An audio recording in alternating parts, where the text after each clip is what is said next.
Hey guys, welcome back to MJ's Fair. Welcome to the channel. If it's your first time joining us here, you're welcome.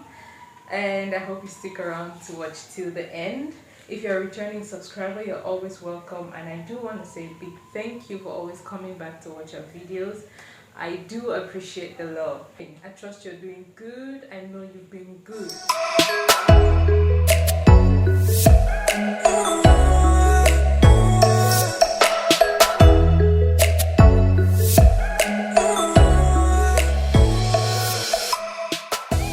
Okay, so I know you know already what we're talking about today. Traits of a high value woman. Now, first off, if you're a guy watching this video, you'll be like, this is the woman to keep. This is not the one to just let go. Okay? And if you're a girl, a lady watching this video, a woman, married or single, whatever, you'll be like, okay, if I have this, check. If I don't, this is something I should work on. For today, I'll classify every idea I have into three major points. First, we look at the reproductive values. Second, we look at the social values. And third, we look at spiritual values. So everything we'll be talking about today will be grouped in these three categories, because I don't just want to talk amiss. So we're going to deal with these 3 points. So let's jump right into the video. I won't talk much. I'll break this down into 3 main values. The first is the reproductive value. Every woman is created with this innate ability to reproduce. Men were created because they were wanted, right? But women were created because they were needed. Women are those who were originally and initially created to reproduce, to nurture for 9 months, to incubate a baby for 9 months and reproduce that baby. A woman can multiply anything placed in her hand. A woman of high value can multiply anything and everything placed in her hand, be it financially, economically, anything aspect of it. Now, being reproductive refers to every other sphere of life. Are you reproductive in your career? Are you reproductive in your business? Are you someone who generates ideas? Are you someone who can actually look at a bad situation and come out with something good? Now, generally or initially from creation, women are created to be the multipliers. I don't know if you get this point. Like, women are generally created with this in them. It's innate already. We are created to multiply. We have the ability to multiply. We have the ability to reproduce anything that is given to us. That's why a man can leave the house and give his wife 1,000 francs and be like, oh, I'm so sorry, this is all I have. And that lady multiplies and comes up with, makes some delicious food for the family to eat out of 1,000 francs, which is obviously not supposed to be enough, because a woman has the ability to multiply. We have the ability to birth life. We reproduce in every aspect. So that is one thing that is innate. But now we must be able to actually apply that innate ability to every other thing that concerns us as women. Let's look at the book of Proverbs chapter 31 from verse 14 to verse 18. Now, I'm not going to read everything, but let me just read from 15 to 17. She rises while it's yet night and gets food for her household and assigns her maids their tasks. 16. She considers a field before she buys or accepts it. With her savings, she plants fruitful vines in her vineyard. So she goes out, considers a field, she sees a piece of land, a beautiful piece of land. She considers, she looks at everything, and if it's okay, she buys that piece of land and she plants, she cultivates on it. Now, it doesn't refer to just a literal piece of land. It just means this is a lady who goes out there. She looks at business opportunities or an opportunity where she can expand herself financially, and she goes all into it with her savings. Remember, it says with her savings, meaning as a woman you're supposed to have savings, okay? You're not supposed to just sit waiting for a Prince Charming to come and marry you. No, as a woman you should have savings where you can do your own little things. It's not that you're waiting to do your own little things to hide, but of course you're the backup plan. So in whatever case that is, You're there as a helpmate. That's an arm of your ministry. So from her savings, she considers and gets into business, anything that can produce money. Verse 17, she girds herself with strength, spiritual, mental, and physical fitness for her God-given task, and makes her arms strong and firm. Physical strength, physical fitness, and health is also counted for, because if you're physically not strong, you cannot actually go all the way out to achieve these things you're supposed to achieve.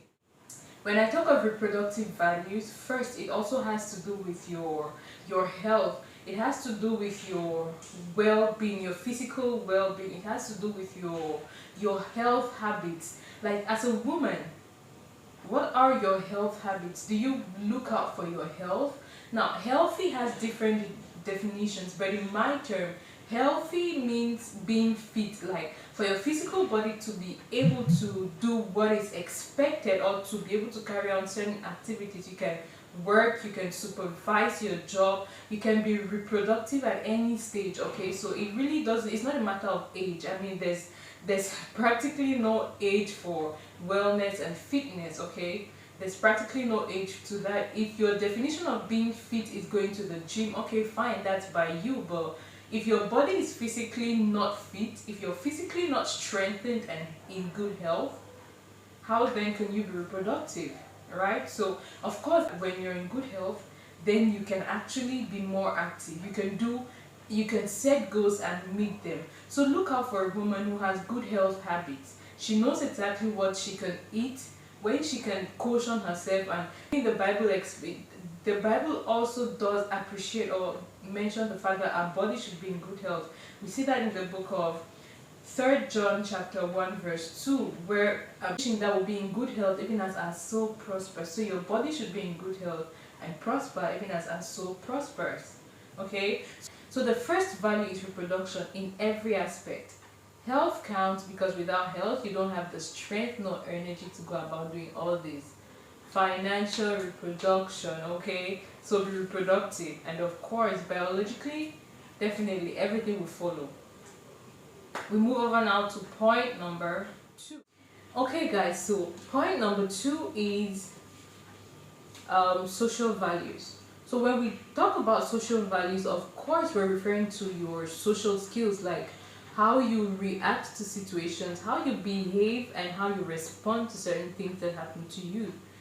Now, are you kind and compassionate? As a woman, ask yourself this: am I kind and compassionate? As a guy looking for a woman of high value to keep in your house, is she kind and compassionate? There are several ways you can get to know someone who's kind and compassionate, from the way they speak, from the things that move them. When you go to a restaurant, when you go out, you order food, how do you respond to a server? How do you respond to the waiter? Do you look down on this person because he or she is a mere servant, is a mere waiter? How do you respond to people who are not of the same class as you are? Maybe you walk down the street and someone who cleans the streets mistakenly throws dirt on you because they're sweeping and they didn't see you coming. How do you respond? How do you react to certain situations as a woman? Are you kind and compassionate? Now, a woman of high value treats everyone equally. Yes, they treat everyone with respect and dignity, because it's easy. You give out what you expect to receive, no matter their class. Even a beggar out there deserves some respect. Being kind and compassionate pays. Even without you knowing, you reap from it without knowing. Let's look at the book of Esther. Esther chapter 2 verse 15. Now, you might want to read the entire chapter, because this is a story of Esther who's not worthy. Like, the king just placed an order that he's looking for a wife. So some ladies, the virgins, were gathered in one place, and he was looking for just one wife. They were gathered in a house, and what happened? They needed they were taken care of equally. Like, they teach them certain things, how to present themselves before the king, how to walk, how to comport themselves, how to eat, what to say, how to address the king. They were all taught the same thing. They were beautifully dressed to go before the king. But what distinguished Esther? Esther was distinguished. Why? Because in the first place, she was kind and compassionate towards Haggai. Haggai was the king's servant, so Haggai knew the king. Like I said, you might want to read that entire chapter, or chapter 1 and 2. Haggai was the person training these virgins. They were all virgins, so nobody was above whoever. I'm definitely sure there were ladies there who were even prettier and more beautiful than Esther. But now what happened? She was kind to Haggai. So Haggai appreciated that value. Haggai was able to see that value in her and appreciated it and knew that indeed, of course, this is a high value woman. I would love to stay with my king. So what did he do? He went ahead and told Haggai, Esther, the secret of the king. Told her just one thing he did not tell the other virgins. So when Esther presented herself before the king, she did that one thing Haggai told her, and she was chosen to be the queen. So that's one thing that distinguished Esther. It's because of her act of kindness and being compassionate to a servant. Because of course every other virgin then knew that if I was chosen by the king, then this guy is going to be my servant. So women, ladies out there, whether you're single or married, you should have a high value, because if you're kind and compassionate, trust me, as a married woman, your in-laws will love you. As a single lady, people around you would love you. Even the guy who wants to marry you and put you in his house, you find out that you won't have problems with your in-laws to be, you won't have problems with even your family relatives, you won't have problems with people around you. You find it easy associating with people. What's your confidence level? Do you look at yourself in the mirror when you put on a beautiful dress and you're like, wow, I'm beautiful, I'm wonderfully made? These things reflect, your self-confidence reflects even in your movement, reflects in your speech, reflects in the way you treat other people, because people who have self-confidence issues, you don't value yourself, so of course you're not going to value the other person more than you value yourself. Like every woman of high value is self-confident. Now, self-confidence is different from pride, okay? So I'm not talking about you being proud. I'm talking about you being self-confident. You knowing that I'm beautiful. You knowing that my figure is good. You knowing that nobody can body shame me. True, yes, I might have my little insecurities, like, okay, I might not want to be this skinny, or I might not want to be this fat, but not for someone to tell you, oh, you're too fat, and then it drains the energy out of you. Be like, no, I know, and I love it. I'm loving it while it lasts, because it's definitely not going to last so long. So don't be the kind of woman that other people influence your decisions. A high value woman is self-confident. She knows exactly what she wants. She knows she's beautiful. She treats herself like a superstar. She praises herself. Wait, have you subscribed already? Come on, what are you waiting for? Okay, so right now, while you're watching this, there should be a red button by the side where you can hit the subscribe button and then the notification bell, so you get notified whenever we put up new videos. So just take a second and click on that subscribe button, okay? So a woman of high value appreciates herself.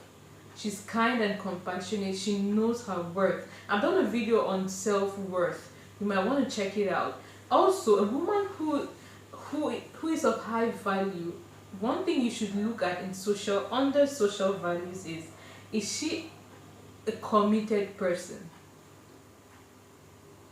Is she a committed lady? You as a woman, are you committed? Are you committed to personal growth? Are you committed to societal growth? Are you committed to teamwork? Are you committed to something you set your mind up for? She's committed to make sure that she grows herself in every aspect, be it intellectually, spiritually, economically. She's committed to that cause. Why? Because she knows that she cannot come to the table empty-handed. A woman of high value is committed to a cause. And trust me, Commitment entails discipline, and whoever is disciplined succeeds. Okay, so now another thing worthy of note is spiritual growth. A woman of high value is someone who's so dedicated and committed to spiritual growth. What do I mean by spiritual growth? I mean, this cannot be overemphasized, okay? Because we know we are not just beings who evolved on earth from being monkeys. No. We have a creator. We're created by someone, and he's the all-powerful God, okay? So no matter your denomination, you do have a God you believe in. A woman of high value is someone who's spiritual, who seeks to grow herself spiritually, who sits and prays for her home, who sits and prays for herself, who prays for every single endeavor she finds herself in. The Proverbs 31 woman, same book of Proverbs 31. Go through that chapter and you'll be so enriched on a woman of high value. Now, she wakes up really early while others are still asleep. When she wakes up, she will not step out of her bed and get into other activities when she hasn't prayed, when she hasn't committed her plans for that day to the hands of her almighty creator. So trust me, a woman of high value knows exactly how and when to communicate with God. She puts God first in everything she does. This point is last, but it's not the least, because everyone knows that the physical is controlled by the spiritual. So definitely, this point is not the least. I reserved it for last, like it should crown up everything I've said. The victories you get out there are first of all won spiritually. They're first of all won in the spirit, in the spiritual realm. So a woman of high value is that woman who's committed to her spiritual growth. So as a lady, single, strive every day to be a woman of high value. As a mother, as a wife, seek to grow your values every day. Be that woman of high value so you make your home an exemplary one for your kids and everyone out there. A woman of high value is a godly woman. Okay, guys. I hope you've learned a thing or two from this video, and I hope to see you in the next one.